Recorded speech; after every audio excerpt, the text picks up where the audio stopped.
What's up, y'all? I am going to be doing a video on this beautiful thermostat. So on Black Friday they were having a sale on these. Let me start at the very beginning because I actually messed up. I was looking these up online at least a couple weeks before Black Friday because I've been obsessing over this thermostat for the longest time. I started doing research trying to see how much they run. They start at $249, and on Wednesday I looked them up online and I didn't see any sales. So I was thinking, okay, maybe they're not gonna go on sale, whatever. Then I just went ahead and decided to buy one. Then on Thursday on Amazon they went on sale for $179. So I bought it again and tried to cancel the original payment. They wouldn't let me cancel it until it got shipped. So I had two boxes or two thermostats coming my way. Then on Friday, they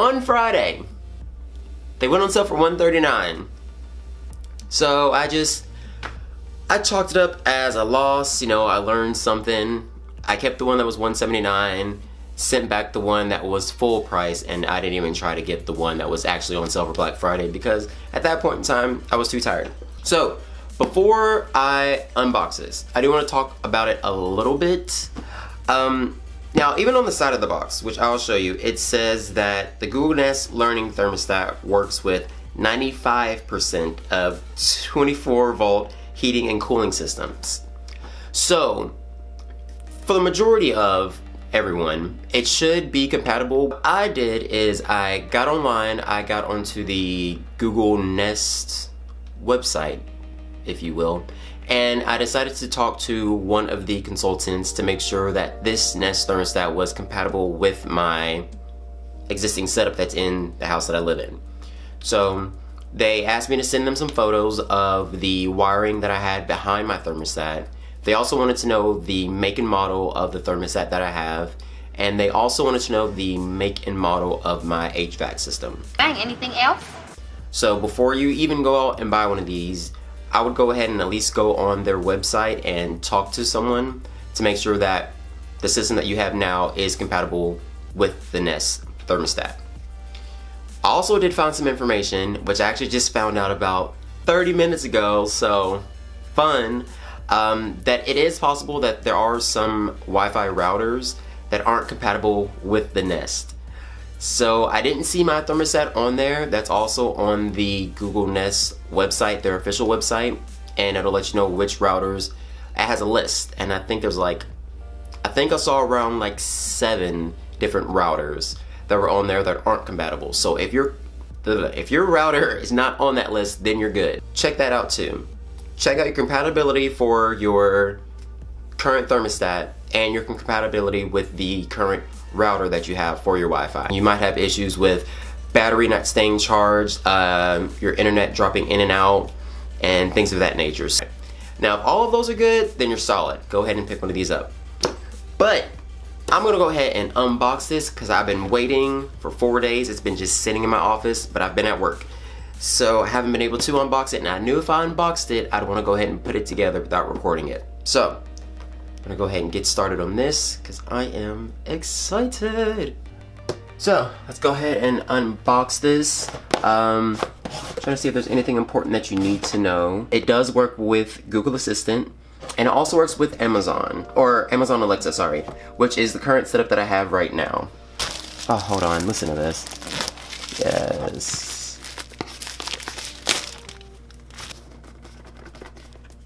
Oh, come on, Google. Oh, okay. I see. I just gotta pull this up. Say, Google will not let me be great today. Yes. I wonder if I should not. Ooh. Yes. They got the new appliance smell down. So this is it, and ooh, it's pretty. There goes my lights and everything. Bruh. Put that back in there. Yeah, I didn't drop it. Not at all. Anyways, I already dropped it. Let me just go ahead and take everything out. The whole moment is ruined. It's so sad. No, I can't get it out. This thing has some weight to it. So this is what the thermostat itself looks like. Nice. Throw that to the side. Let's see what else is in here.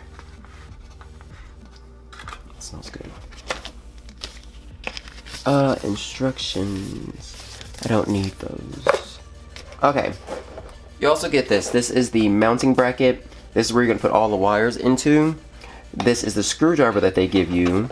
I'm glad they come with tools. And the major screws that you're going to use inside of here. And at the bottom. Now, this part is optional. You don't have to use this. I'm going to use it because I feel like it will give a nice clean look. But basically, you would just put this part onto the wall first. And then you would put this part over. And then you would click that in. And I feel like it'll just add a nice clean look. If you want to, leave that out. And then just mount this part to the wall and then attach this right on top. Either one. But I think I am going to use that. So, real quick, before I start, I'm going to turn off my AC unit. I'm also going to turn off my condenser. I'm not 100% sure what that is, but it's right underneath my AC unit in my fuse box. So I figure why not turn it off too? That way I'm not possibly dealing with live wires. AC unit, condenser, AC unit, condenser. Yeah. We'll give it a shot. We'll see what happens. I don't know. The worst that can happen is, oh, I should have somebody here in case I do get electrocuted. We'll just get to it. We'll see what happens. That actually might be perfect. Yes. Lighting.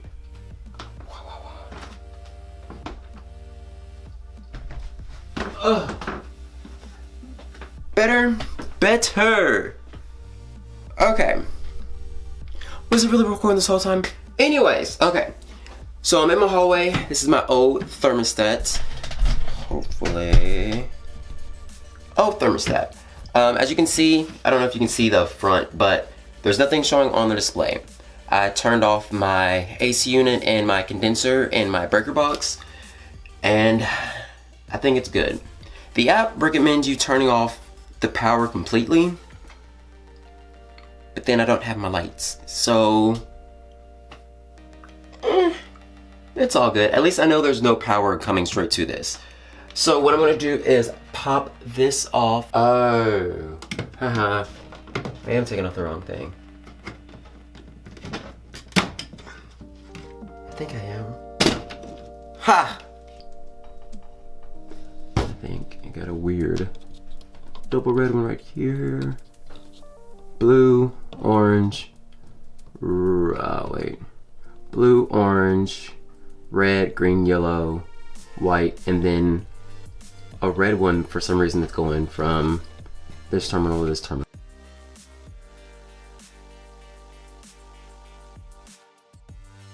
No, I don't know. But we're about to take it completely off. If you have frayed wires or any type of wires that have a cap on it, then your system is a high voltage system and it's not compatible. So now we just gotta take it all off. Screwdriver. Okay, we got them in there. And off camera, I also did go ahead and label all of my wires. When you're on the app, it'll ask you to, when you're on the Nest app, it's going to ask you to take a photo of your existing wires. It's going to ask you to input what labels you have already coming off of yours. And then it's going to tell you to put on stickers according to their chart on certain stickers correlating to certain wires, basically. And the stickers were actually in the box on the back of this. I didn't show it because I didn't think it was important and I wasn't going to use stickers, but you need the stickers. Now I'm just going to connect everything real quick like. Come on. Come on. Okay. They're all in. We're doing things. Ow. Now, once you put a wire in, this tab's going to stay down. I'm guessing it's adding pressure to keep the wires in. And the same thing on this side. I did forget to mention that there is a little leveling tool. You want to make sure it's as level as possible. Looking at this, it looks crooked to me, but based off how gravity and water and bubbles work, apparently it's completely straight. But if I look at it, it is tilting this way. It looks slanted to me, but it says that it's good. So the next thing that we're gonna do is pop on Le Butane. I think your name's gonna be Greta. Press it into place. But how do you know when it's straight? These are things that you're not giving me answers to.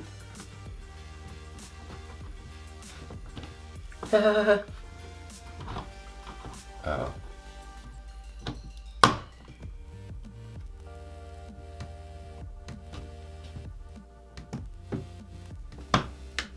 Okay. Now I'm gonna turn my power back on real quick. Oh, we got a Google symbol. So I'm gonna go ahead and set everything up. English, finally take this little beauty off. Oof. English. Yes. Confirm your choice. Oh, by the way, pressing in on the entire display is how you press OK. Alright, so it's been about 6 days. I installed my thermostat on Monday night, and it is Saturday night. And so far, I am loving it. Now, I'm not sure if it's actually going to save me on my electric bill or not, but it's at least fun and convenient to have the ability to change everything and keep track of my thermostat on the go. So say for instance today I was out and about, and it was actually very, very warm today, and I knew that the setting that I had my thermostat on was too high, and I knew that the sun could just warm up my house. So I ended up lowering down my temperature while I was out and about, and that was very, very helpful. The only issue that I did have is when I was doing one of the tests. During a portion of the installation, the thermostat tells you to run a test just to make sure that everything is running properly. So I was testing out the heat. I had the setting turned on, or the test turned on, for around 15 minutes, and I was walking around from room to room, and I could feel and hear the air, but for some reason the actual heat would not come on. So I did that test twice, and it still didn't feel as if heat was coming out. So after that, I just decided to say, or I told the thermostat, yes, the test worked perfectly, it was fine. So once I stopped the test and finished all the other settings, then for some reason the actual heat was on and started working properly. So there was no issues with that. As far as like the other settings that are on there, there's an eco setting. Basically, it's supposed to keep your temperature within a certain range. I had turned that on Friday afternoon and took a nap and woke up, and my house was freezing cold. Freezing cold. And that's because I didn't change some of the settings. You're supposed to set points for the eco setting, and I didn't know that. So I have it set now. Everything's working properly. I think I have my high set to 70 degrees and my low set to like 65. So I want to keep it within that range. All in all, I like it. It's fun. It's pretty. It's very, very pretty. It's very, very pretty. The copper is very, very pretty. I can't say that enough. It looks so much better on my wall. It looks good. But I won't really know how it affects my electric bill until I play around with it. So anyway, so what I'm gonna do is for the rest of this month, I'm gonna be messing around with the settings. And then in January, I will keep everything the same. I won't touch the thermostat at all. And then the same thing for February. I'll use February as a comparison to January to see if everything stays pretty consistent. I'm gonna come back, let you know if I see any type of significant savings in my electric bill itself and a lower usage in my electricity, and see if this was actually worth it. You know, that's the main reason why I got this, to see if I could save on my electricity bill and lower the amount of electricity that I'm using, period. In 3 months, what? 2 months, huh? At the beginning of March, okay, I will come back, let you know my results. That is it. I hope you enjoyed it. If you have any questions, let me know. I don't think I'm missing anything. I've covered everything that I want to cover. Yes, so that's all. Thank you guys for watching, and I hope you enjoyed.